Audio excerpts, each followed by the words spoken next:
He goes on the Dana White Contender Series, gets a submission in 39 seconds.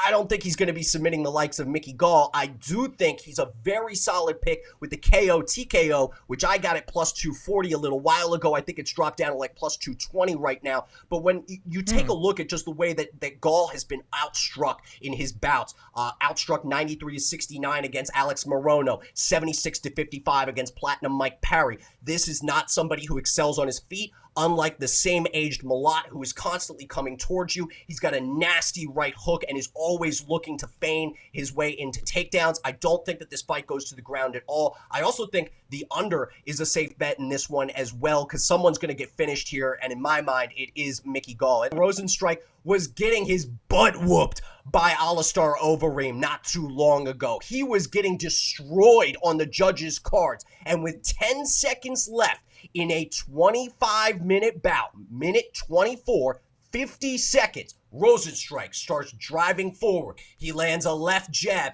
and a right hook that totally severs, cuts open the lip of Alistair Overeem, ends the fight right before the buzzer. We've seen a couple other instances like that, one being in particular Yair Rodriguez knocking out Chan Sung Jun, the Korean zombie, in the last second with an upwards elbow. So for me, it's guys that can deliver that raw power shot that maybe come round 2, round 3, you begin to trust that. You can't look at me with a straight face and tell me you're not marginally interested in Woodruff's props today, considering he's going up against the worst hitting team in baseball right now, the Pittsburgh Pirates, who couldn't even hit the broadside of Permane brothers, if we're being honest. The Buccos hitters have terrible numbers, specifically against right-handers in particular. They're 219 as a whole against righties. That's the 8th worst in the sport right now.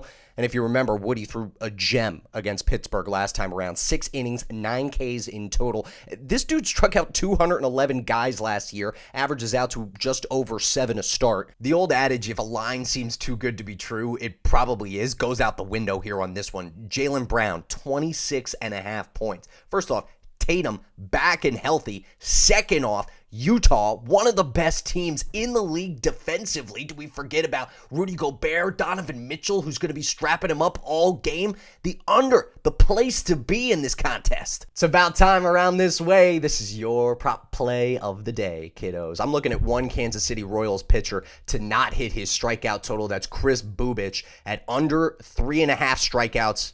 Minus 130 right now is where the line's at, which is great considering the line opened at minus 160, getting that live value spike as we speak.